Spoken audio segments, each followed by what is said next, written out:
En la avalancha de saturación propagandística sobre el cambio climático, que se repite en forma incansable prácticamente en todos los medios, los datos verdaderos y rigurosos de la ciencia no parecen estar presentes. La gente lo absorbe sin ningún espíritu crítico, sin tener conciencia que la frase cambio climático es equivalente a no decir nada, porque cambio climático siempre ha habido y lo habrá, como cambio en cualquier aspecto, de la naturaleza y de la física.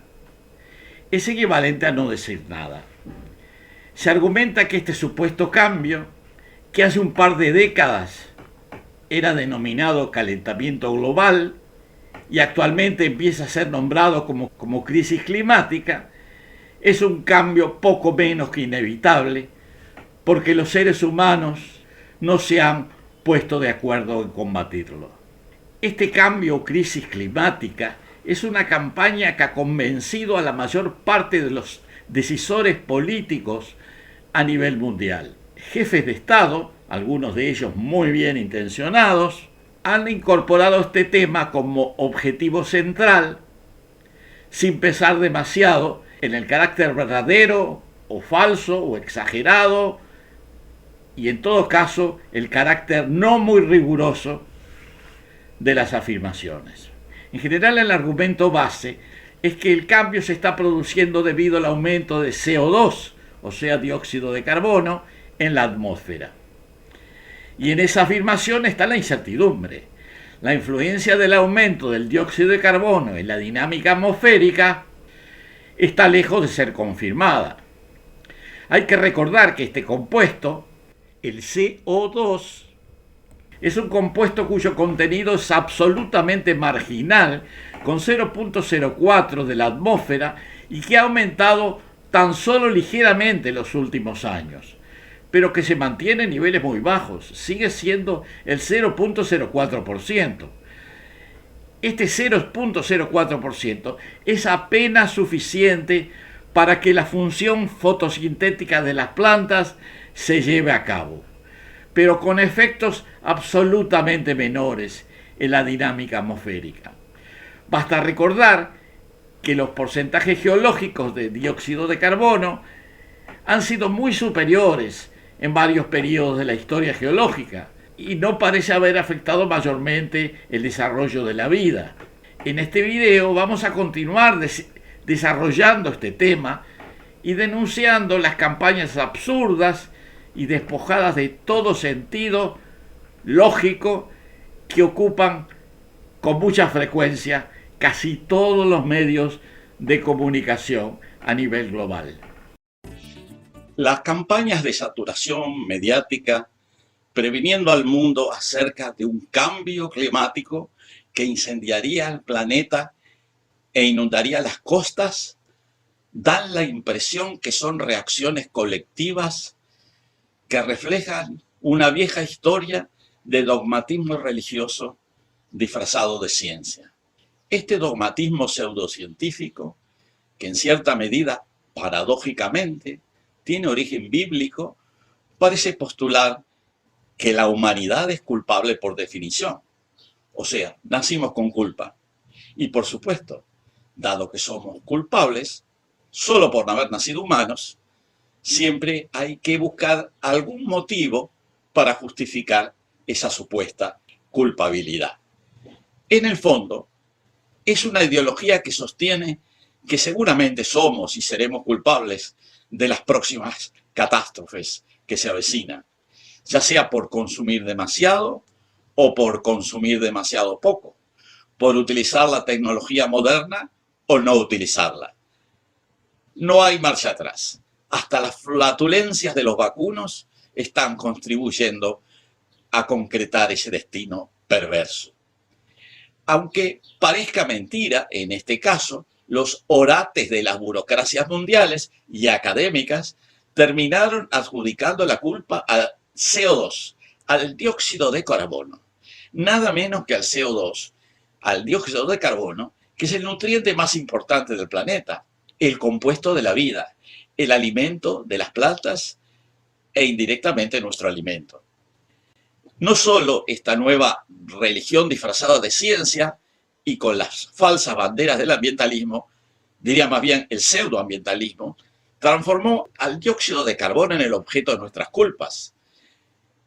Y además termina adjudicándole el carácter de contaminante. En las imágenes aparece unos humos negros, supuestamente de dióxido de carbono. Sabemos todos que el dióxido de carbono es un gas fundamental que es totalmente incoloro e inodoro. Un gas completamente transparente que forma parte de nuestras funciones respiratorias y se le presenta disparatadamente como unos negros despedidos de malevolentes chimeneas industriales, ignorando las bases mínimas de la física y de la química. Es el colmo del absurdo.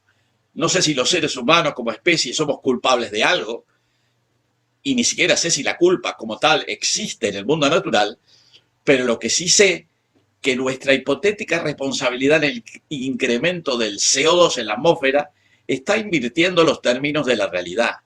El alarmismo debería más bien enfocarse en esta obsesión mediática para imaginar futuras catástrofes como forma inconsciente de justificar los viejos dogmatismos religiosos, ahora disfrazados de ciencia, que impregnan los monoteísmos históricos. Y ahora expliquemos rigurosamente los verdaderos términos de la realidad.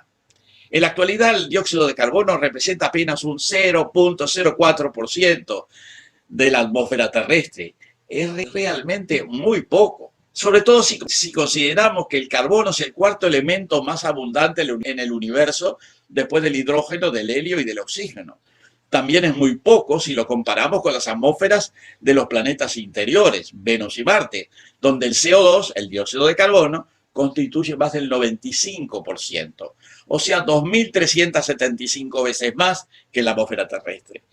Por su parte, en la corteza de la Tierra, los carbonatos, que son sales de carbono combinadas con varios elementos, como calcio y magnesio, constituyen el 20% de las cuencas sedimentarias, o 4% de la masa de toda la corteza, lo que los hace los minerales más abundantes de la corteza terrestre después de los silicatos. O sea que, al contrario de lo que se pueda pensar, el dióxido de carbono en la atmósfera terrestre, en términos geoquímicos, es extremadamente escaso. También corresponde decir que no siempre fue así.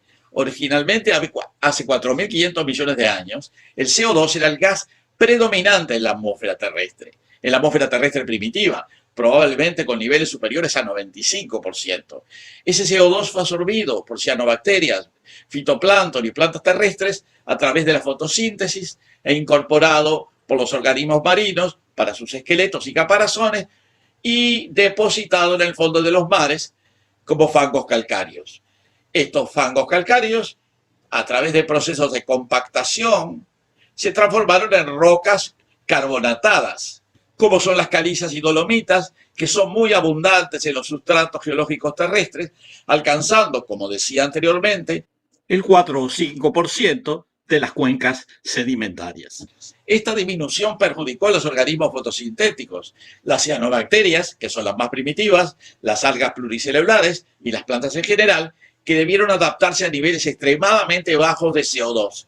Si el contenido de CO2 fuera inferior a 150 partes por millón, o sea, 0.015, las plantas no podrían funcionar fotosintéticamente, utilizando la luz solar para crear su materia orgánica. O sea, que 150 partes por millón de CO2 es el mínimo para la vida vegetal. No queremos que el nivel de CO2 disminuya por debajo de ese mínimo, porque terminaría afectando toda la vida en la Tierra. Combatir el aumento del CO2, que hay que insistir, continúa siendo muy marginal, apenas el 0.04%, aparece como una reacción alarmista absurda que no se basa en los datos de la realidad. Uno se pregunta, ¿a qué se debe esta disparatada reacción de algunas élites académicas y políticas contra el CO2? Esa es la pregunta. Ese aumento, muy menor, y como decía, marginal del CO2, puede producir o está produciendo calentamiento global, supuestamente. No parece absolutamente seguro, por el escasísimo porcentaje del dióxido de carbono atmosférico, que ello ocurra. Ni siquiera estamos seguros que efectivamente hay calentamiento global. Si fuera así, hay que buscar la causa en algún otro fenómeno o proceso pero en mi opinión, el CO2 debe ser descartado. El dióxido de carbono debe ser descartado.